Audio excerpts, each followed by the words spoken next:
Try not to break before the first bell, human.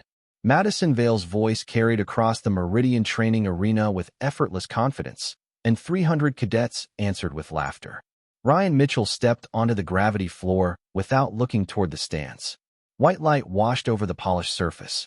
The air smelled of hot rubber, machine oil, and metal warmed by overhead lamps. Around him, alien instructors watched from elevated platforms, while diagnostic screens tracked every movement of his body. Ryan wore a plain gray training suit with no armor, no strength amplifiers, and no ceremonial markings. Madison stood across from him in a silver and black neural exoskeleton that followed the shape of her turquoise-blue frame. Thin bands of light moved along the joints whenever she shifted her weight. She was the Academy champion, and she carried the title like it had become part of her posture. "Earth sent us a rescue specialist," she said, "not a fighter." More laughter rolled through the arena. Ryan crouched beside the floor console and checked the safety readings. Gravity held steady at 1.2 times Earth standard. Impact dampeners were active. Joint protection showed green. The exoskeleton response delay did not. He studied the number again. 48 milliseconds. Nearly twice the Academy limit. "Your suit is lagging," Ryan said. Madison glanced at the display without moving closer. "My suit is faster than you are." "That is not what the number means. It means you are searching for a reason to stop." Ryan rose slowly. "It means the armor may continue moving after you tell it to stop." The laughter faded near the front rows, but Director William Grant leaned over the command rail with an amused expression. His formal coat was dark blue, trimmed with the silver insignia of the Academy. "The equipment passed inspection this morning," Grant announced. "Proceed." Ryan looked up at him, then inspected again. Madison smiled. It was not cruel, but it was sharp enough to cut through the room. "You have not even heard the bell." Safety does not wait for the bell. Her golden eyes narrowed. Humans speak often about courage, usually after checking the pressure seals. A few cadets laughed at that, though more quietly. Madison stepped toward the center mark. The exoskeleton whispered around her legs and shoulders. Every movement was smooth, precise, almost silent. Ryan heard one sound that did not belong. A faint mechanical click beneath the right hip servo. He looked toward the diagnostics. The delay had climbed to 51 milliseconds. "Pause the match," he said. Grant touched the control panel at the rail. The yellow safety indicators around the arena went dark. Ryan felt the floor change beneath his boots. The dampeners had disengaged. A warning flashed once on the nearest screen, then vanished. "Limiters removed," the arena system announced. The stands erupted. Madison lifted her chin, pleased by the reaction. Now there will be no excuses. Ryan did not take his eyes from Grant. "Who authorized full response mode?" "I did," Grant replied. "The Academy deserves an honest demonstration." Madison flexed one hand, and the suit answered with a soft metallic hum. "Concerned, human?" Ryan turned back toward her. "Yes." The honesty surprised her. "For yourself?" "No." The first bell sounded. Madison moved before its echo died, crossing 12 feet in less than a second. Ryan shifted one step to the side and felt the air change as her armored hand passed his shoulder. He did not strike. He did not grab. He simply watched the light along her right hip flicker after she had already stopped. The suit corrected itself half a moment too late. Madison turned, annoyed that he remained standing. "Fight back." Ryan raised his hands, open and controlled. "Your armor is not following you." "Then keep up." She settled into position for a second approach. Above them, the response delay climbed again. 56 milliseconds. Ryan heard the same click beneath the servo, louder this time. He looked toward the command rail. Grant had one hand resting over the manual controls. Then, in full view of everyone, the director disabled the last remaining safety lock. Madison came at him again, with less patience and more speed. Her silver and black exoskeleton tightened around every movement, turning each step into a clean mechanical surge.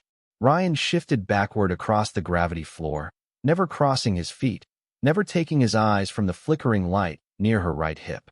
The crowd read his restraint as hesitation. He heard it in their voices. "The human is stalling. He cannot match her. Make him move, Madison." She did. A sharp turn carried her toward his left side.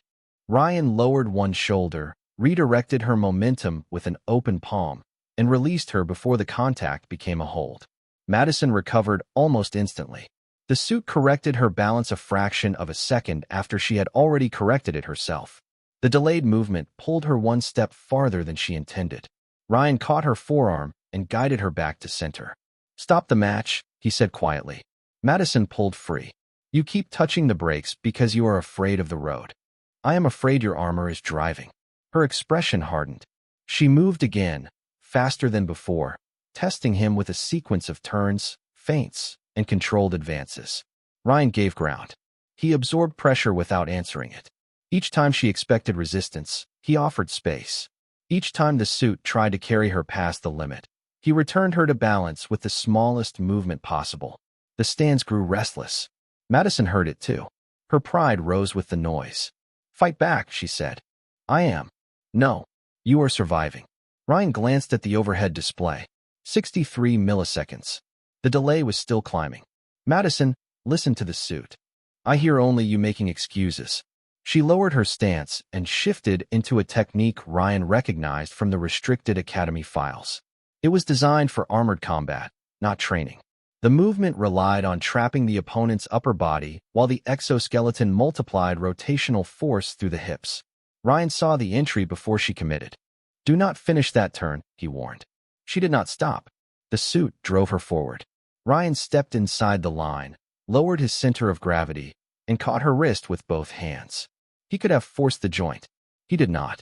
He could have used the floor to complete the counter. He did not. Instead, he rotated only far enough to break the structure of her hold and place her safely off balance. Madison's eyes widened. For the first time, she felt how much strength he had been withholding. Ryan opened his right hand. The movement was over. Or it should have been.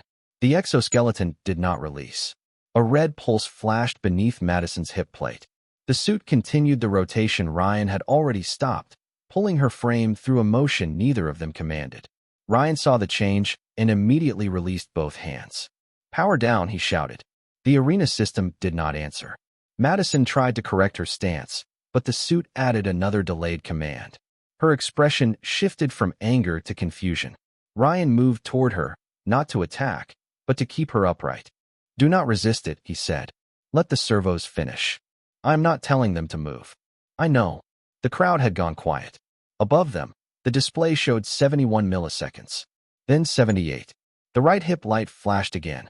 Ryan reached for the emergency release beneath her shoulder plate, but the panel locked before his fingers reached it. Director Grant stood at the command rail, staring down at the floor. Ryan looked up.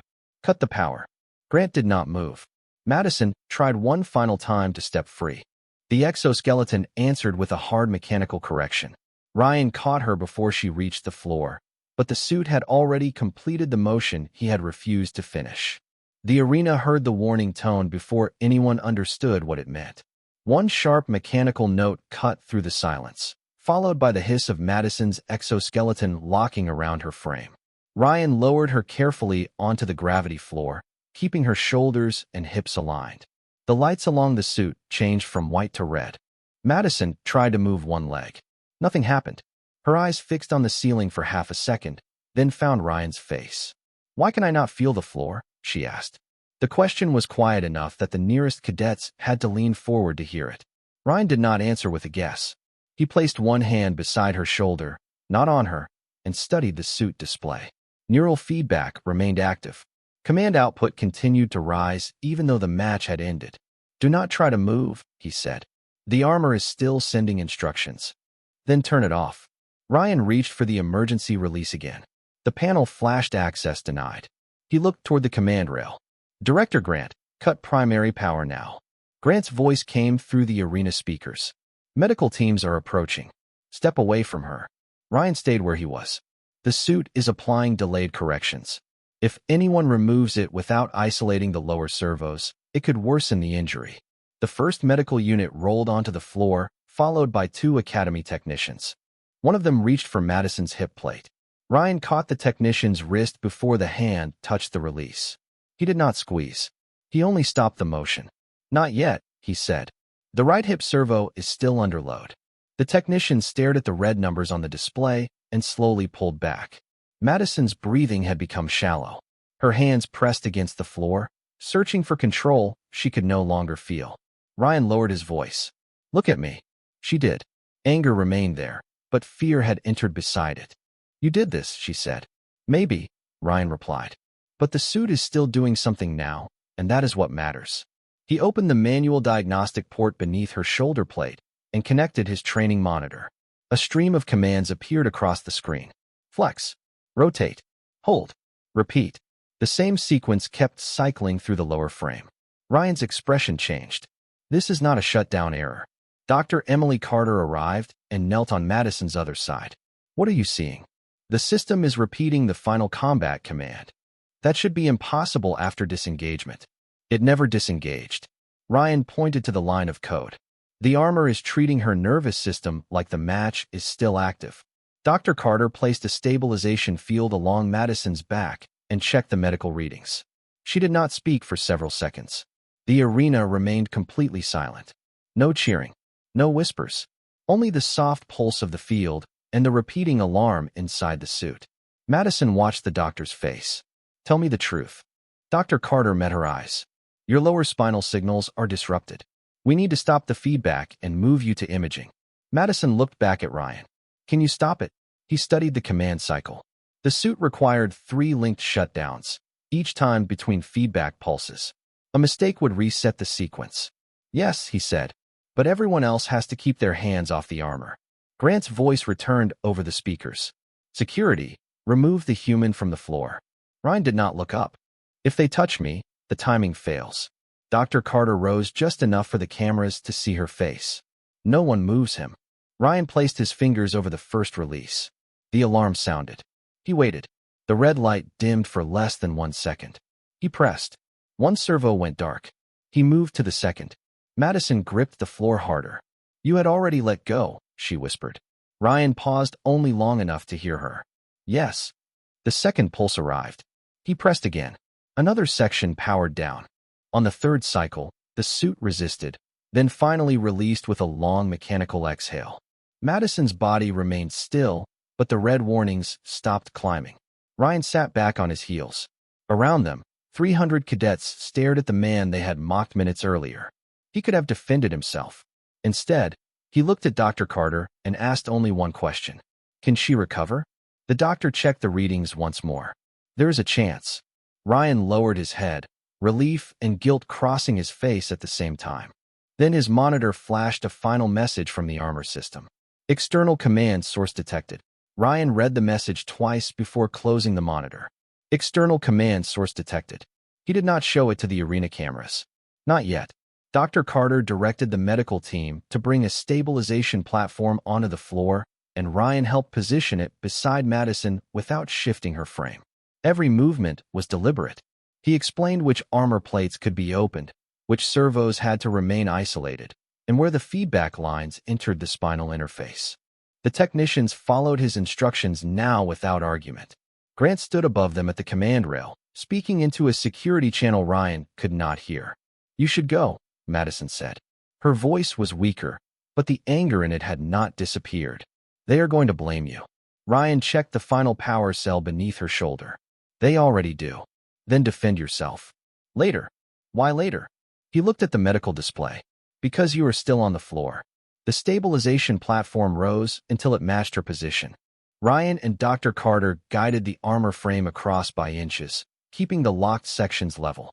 Madison washed his hands the entire time. He never rushed. He never touched her without warning. When one servo gave a faint mechanical twitch, he stopped everyone and disconnected the secondary battery before continuing. The arena doors opened, and security officers entered. Their boots echoed across the silent stands. Grant's voice came through the speakers. Ryan Mitchell, step away from the patient and surrender your academy access. Ryan remained beside the platform. The lower feedback loop is disabled, but the thoracic interface is still active. Moving her through a magnetic doorway could restart it. Dr. Carter looked toward the security team. He is correct. Clear the west medical corridor and disable the scanner field. Grant hesitated. That corridor is restricted. Then restricted after she is safe, Carter replied. The officers stopped. For the first time, Grant had no immediate answer. Madison's gaze shifted from the command rail back to Ryan. You knew the suit was wrong before the bell. I suspected it. And you entered anyway. You were not going to step off the floor. That was my decision. Yes. He tightened one strap on the stabilization platform. It still did not make the equipment safe. The medical team began moving toward the west exit. Ryan walked beside them, watching the suit readings. At the corridor threshold, Grant descended from the command level and blocked the path.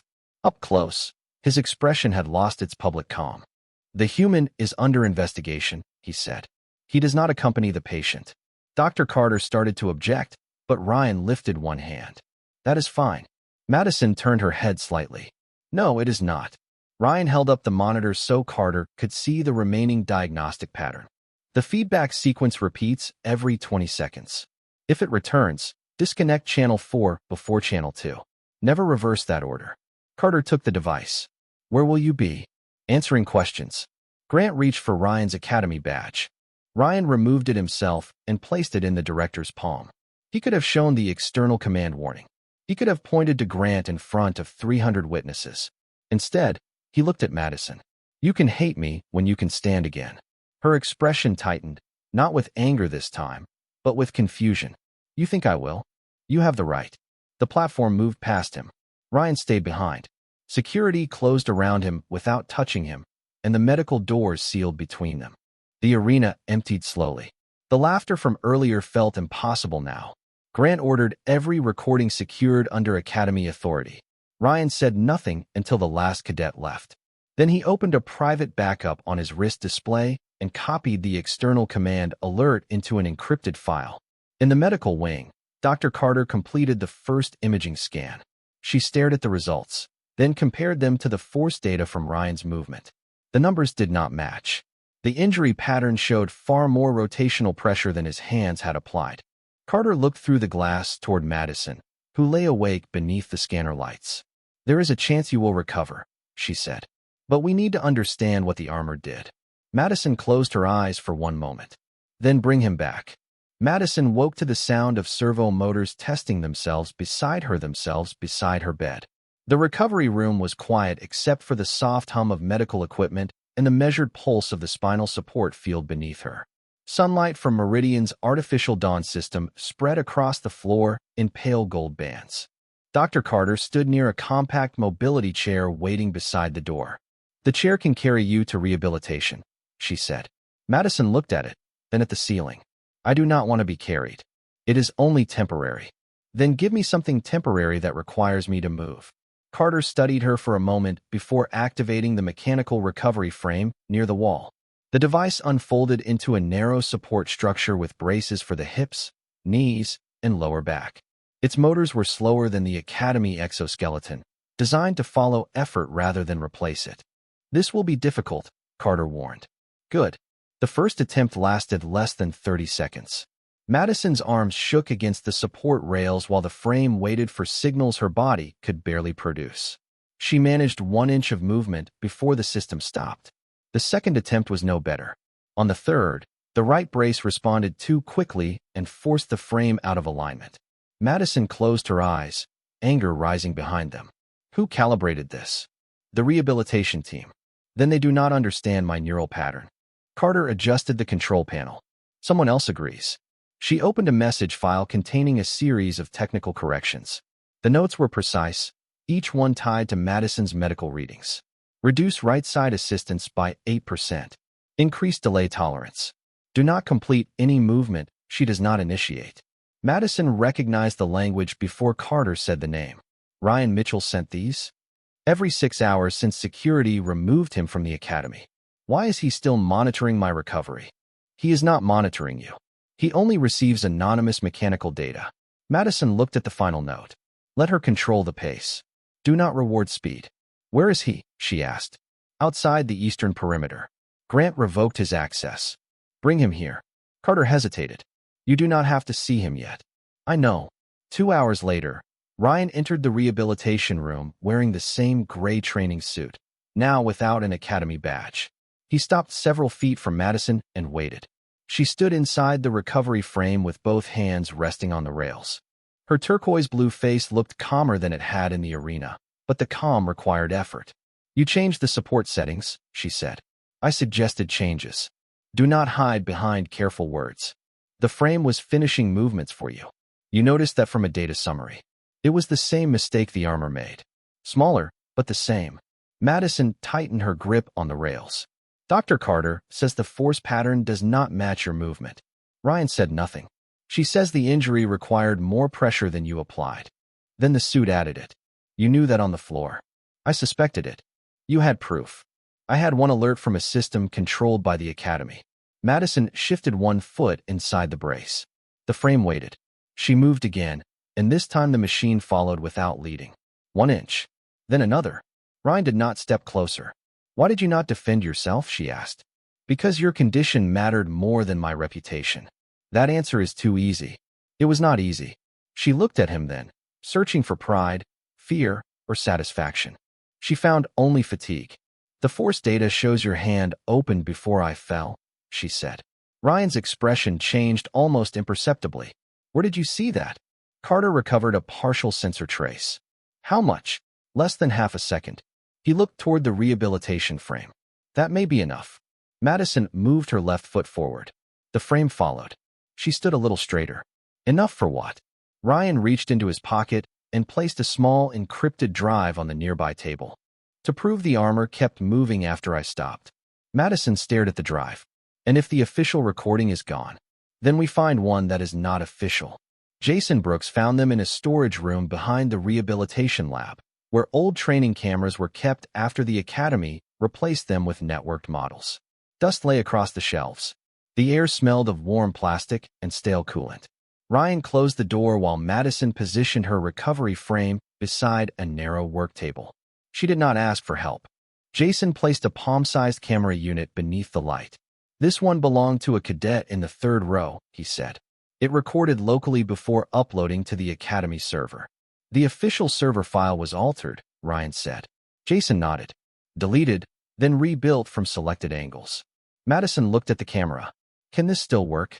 The lens is damaged, but the memory buffer is intact. Jason connected the unit to an isolated display. Static filled the screen, followed by a tilted image of the arena. The first bell sounded through the small speakers. Madison watched herself move across the floor with confidence she no longer recognized. Ryan stood opposite her, quiet and careful. Neither of them spoke while the recording played. The image shook whenever the cadet holding the camera reacted. Laughter filled the audio. Then came the final approach. Madison leaned forward inside the recovery frame. Ryan stepped inside her line, caught her wrist, and turned just far enough to break the hold. The footage slowed automatically as Jason isolated the last second. Ryan's hand opened. His fingers released her before the exoskeleton completed the rotation. The frame continued moving without him. Madison watched the half-second again. Then again. You let go, she said. Ryan kept his eyes on the display. Yes. Before the suit locked. Yes. Jason expanded the lower corner of the image. A faint command pulse appeared on Madison's armor display. It did not come from the suit itself. A remote signal icon flashed for less than 1/10 of a second. Can you trace it? Ryan asked. Jason opened a diagnostic overlay. The source was inside the observation level. Director access? Madison said. Higher than standard instructor access. Jason searched the surviving buffer. A command route appeared, then vanished behind an encryption wall. Someone sent a force completion instruction from the control room. Ryan's expression remained still, but his voice hardened. Grant was standing at the rail. Madison looked at him. You knew he had touched the controls. I saw his hand there. I did not know what he sent. Jason copied the video to the encrypted drive. A warning flashed across the display. Remote wipe request detected. He knows this camera is active, Jason said. The room lights went out. The recovery frame switched to battery power with a quiet chime. The door lock engaged. Ventilation slowed until the only sound was the frame's small cooling fan. Madison gripped the rails. How long will the battery last? 26 minutes, Jason said. Ryan checked the wall panel. The building is still powered. Only this wing was isolated. A voice came through the emergency speaker. Director Grant sounded calm. Remain where you are. Technical security is on the way. Madison looked toward the sealed door. He wants the recording. He wants every copy, Ryan said. Jason removed the drive and slipped it into his pocket. There is an analog service route behind the equipment shelves. It connects to the lower clinic corridor. Ryan moved the shelves aside, revealing a narrow maintenance panel. Madison studied the opening. It was barely wide enough for her recovery frame.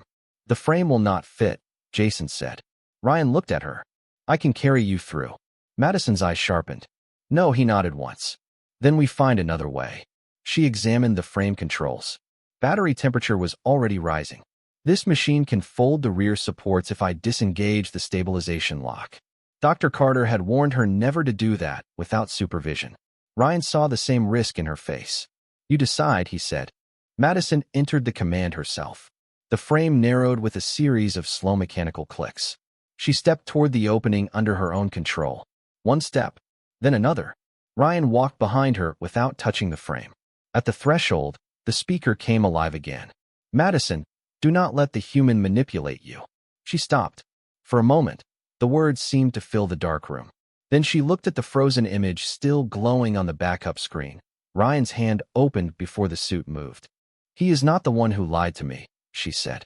The building alarms activated, and every remaining door in the rehabilitation wing locked at once. The maintenance passage was too narrow for two people to walk side by side, so Madison led. Her recovery frame moved with a soft mechanical rhythm, each step answered by the low whir of support motors. Ryan stayed behind her, close enough to help if she asked, far enough to let every movement remain hers. Jason followed with the camera drive secured inside his jacket. Emergency lights pulsed red along the walls. "The lower clinic corridor is 200 feet ahead," Jason said. "After that, we can reach the central stairwell." Madison looked at the battery display. 19 minutes remained. Heat warning lights had begun to blink along the right knee brace. "The frame will not last that long," she said. Ryan studied the ventilation duct above them. "There is a coolant line behind that panel." "Medical grade?" "Better. It feeds the imaging systems." He opened the service cover and disconnected a narrow tube. Cold vapor rolled across his hands. "I can route it through the frame exchanger." Madison watched him work. "Will it damage your equipment?" Ryan removed the cooling unit from his own training monitor. "Probably." "Then do not. The monitor can be replaced." "And if we need it later?" Ryan met her eyes. "Then we solve that problem later." He attached the unit to her frame. The temperature dropped by 12 degrees Fahrenheit. The support motors steadied. Madison moved again. At the end of the passage, they reached a locked clinic door. Jason tried the manual release. Nothing happened. Grant sealed the mechanical controls too. Ryan examined the hinges, then the wall. "There is a pressure sensor under the frame." Madison understood. "The door only opens for authorized medical equipment. Your recovery frame qualifies, but the system needs a valid patient route." Jason searched his tablet. All routes were canceled. Madison looked toward the ceiling speaker. Grant's voice returned, calm and almost sympathetic. "Madison, remain where you are. You are not medically cleared to move through the academy." She raised her chin. "You were not medically cleared to control my armor." Silence followed. Ryan glanced at her, but said nothing. She did not need approval. Jason found an old rehabilitation map stored in the frame memory. "There is one route the system cannot cancel. Emergency evacuation." "Activate it," Madison said. "It requires a manual patient confirmation from inside the frame." Her hand moved to the control panel. The interface asked whether she accepted full responsibility for unsupported movement. She pressed confirm. The door opened. Beyond it, the clinic corridor was dark. Several patients and two nurses stood near the disabled elevators, uncertain where to go. Dr. Carter was among them. "The building systems failed 5 minutes ago," she said. "Gravity control is unstable in the western wing." Ryan looked toward the floor indicators. "The central stairwell will not be safe." Madison studied the academy map projected from her frame. She had trained in every level of the building for 7 years. "There is a service ramp behind physical therapy. It leads to the arena concourse." Carter looked at the recovery frame. "Can you make it that far?" Madison checked the battery. 14 minutes. "Yes." She turned toward the waiting patients. "Stay behind me. Step only when the floor lights are green." Ryan moved to the rear of the group. He guided no one unless asked. Madison led them through the dark clinic, calling out each turn before they reached it. At one junction, the floor tilted as gravity shifted. She locked her frame, waited for the field to stabilize, then continued. The battery dropped to 9 minutes. Her right brace began to overheat again. Ryan adjusted the coolant flow without touching her. "You can stop," he said. "No, that was not an order." "Good." They reached the arena concourse with 3 minutes remaining. The final security door stood closed beneath a biometric panel. Jason entered the emergency code. Access denied. Carter tried her medical clearance. Access denied. On the other side of the glass, the evacuation corridor was empty and brightly lit. Madison stared at the panel. A single line appeared across the display. Director authorization required. Ryan looked back at the patients gathered behind them. Grant built himself into the last door. Madison tightened both hands around the frame rails. "Then we make him open it." Madison looked at the locked security door, then at the patients waiting behind her. The recovery frame showed 2 minutes of battery power. Heat warnings blinked along both knee braces. Ryan studied the biometric panel while Jason opened the Academy communication network from his tablet. "The council is meeting inside the arena," Jason said. Grant redirected every emergency channel there. Madison understood immediately. "He wants witnesses. He wants control of the story," Ryan replied. She faced the nearest wall camera. "Director Grant, open this door."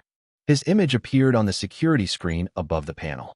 He stood at the center of the arena floor beneath the Academy emblem, surrounded by council representatives and instructors. "You are being misled," he said. "Ryan Mitchell caused a catastrophic training failure, interfered with medical protocols, and removed protected evidence." Ryan did not react. Madison did. "Open the door for the patients. Release the recording first." "No." Grant's expression remained calm, but his voice tightened. "Then you are choosing to endanger everyone with you." Madison looked toward Dr. Carter. "Can the patients remain stable for another 5 minutes?" Carter checked the medical monitors. "Yes." Madison turned back to the screen. "Then we are coming to you." Jason found a manual bypass connected to the arena emergency circuit. The door opened only 8 inches before stopping. Ryan pulled the access panel free and reset the pressure lock. The opening widened. Madison led the patients through first. Her frame battery reached 1 minute. The arena doors waited at the end of the concourse, already open beneath bright white light. Hundreds of cadets sat in silence. The Alliance Council occupied the front platform. Grant stood before them, displaying selected footage from the training match. The recording ended just before Ryan opened his hand. "You see the danger," Grant said. "Human strength cannot be safely integrated into our institutions." Madison entered the arena before he could continue. The recovery frame clicked beneath her with every step. Conversation stopped. Ryan walked several feet behind her. He did not touch the frame. He did not speak for her. Grant stared as she crossed the same floor where she had fallen. "You should be in medical care," he said. "I am," Madison replied. "This is part of it." The battery warning changed from yellow to red. Jason connected the camera drive to the arena display. This footage was recorded locally and never passed through the Academy server. Grant raised one hand. "Unauthorized evidence has no standing." A council representative leaned forward. "Play it." The arena darkened. The final second of the match filled every screen. Ryan stepped inside Madison's hold. He redirected her movement. Then his hand opened. The image froze. The exoskeleton continued after he had released it. A remote command icon flashed near her hip. Jason expanded the signal path. It traced directly to the observation rail. Grant's control station. No one spoke. Madison took another step. The frame protested, but followed. "He did not finish the movement," she said. "The armor did." Grant looked toward the council. "The system may have misidentified an automatic correction." Jason opened the restored command log. The correction was entered manually. A list appeared behind him. 1 training session, then another, then 12 more. Each contained modified safety limits, altered performance data, or delayed emergency responses. Madison stared at the names. Several belonged to cadets celebrated as champions. Others belonged to students who had quietly withdrawn after unexplained failures. "You changed more than my match," she said. Grant's silence answered before he did. Ryan stepped forward for the first time.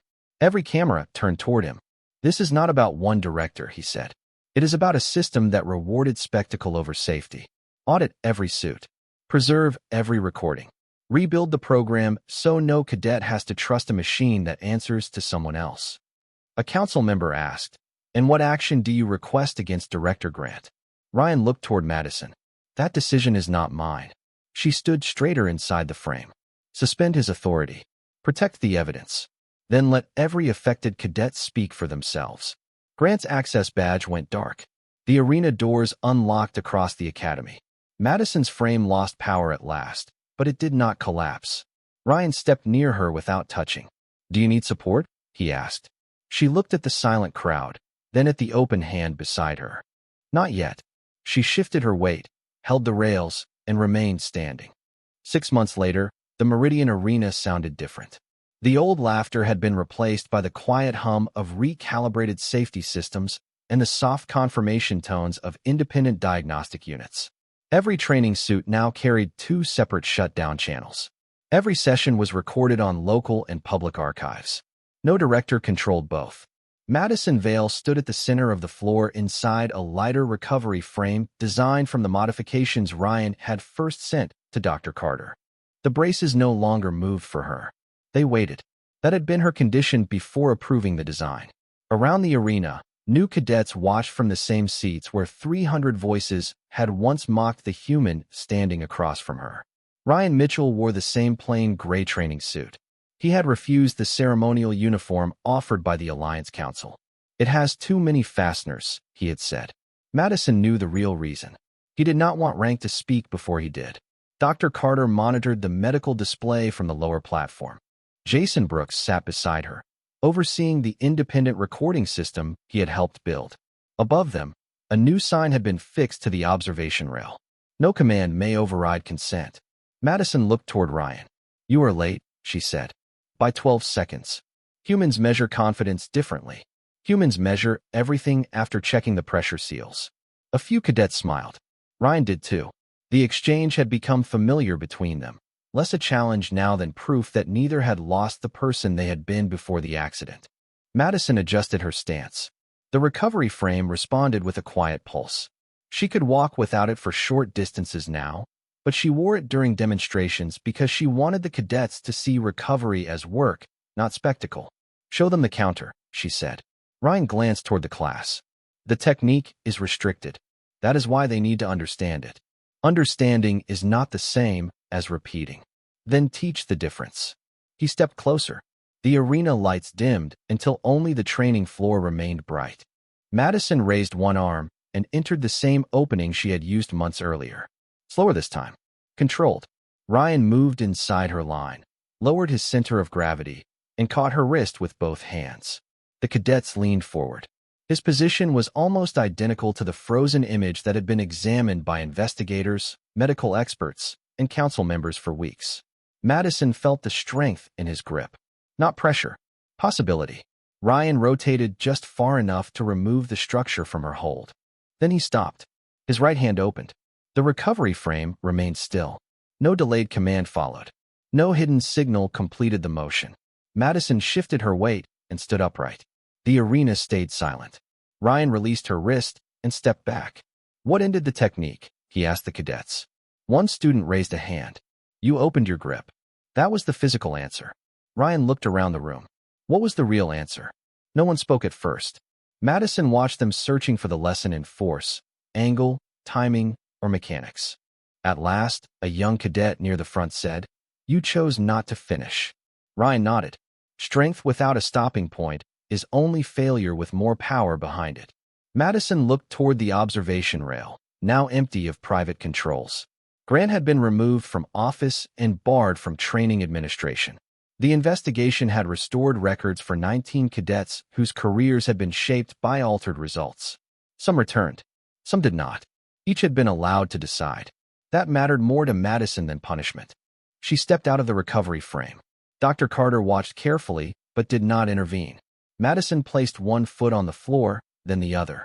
The distance between her and Ryan was 6 feet. She crossed it slowly under her own control. One step, then another. Ryan did not move toward her. He waited where she could see him. When she reached him, the cadets began to rise, but Madison lifted one hand. The room remained quiet. She looked at Ryan. "Everyone remembers the moment I fell," she said. They should remember why you stopped. Ryan's expression softened. You stood because you chose to. And because someone finally built a system that listened. She turned toward the class. That is the standard now. Not victory. Not humiliation. Not spectacle. Control. Consent. Responsibility. No applause followed immediately. The lesson was too heavy for celebration. Ryan extended one open hand, not to steady her, but to ask. Madison considered it for a moment, then placed her hand in his. Together they faced the silent arena. They had once feared the strength in his hands. She trusted the mercy that made them stop.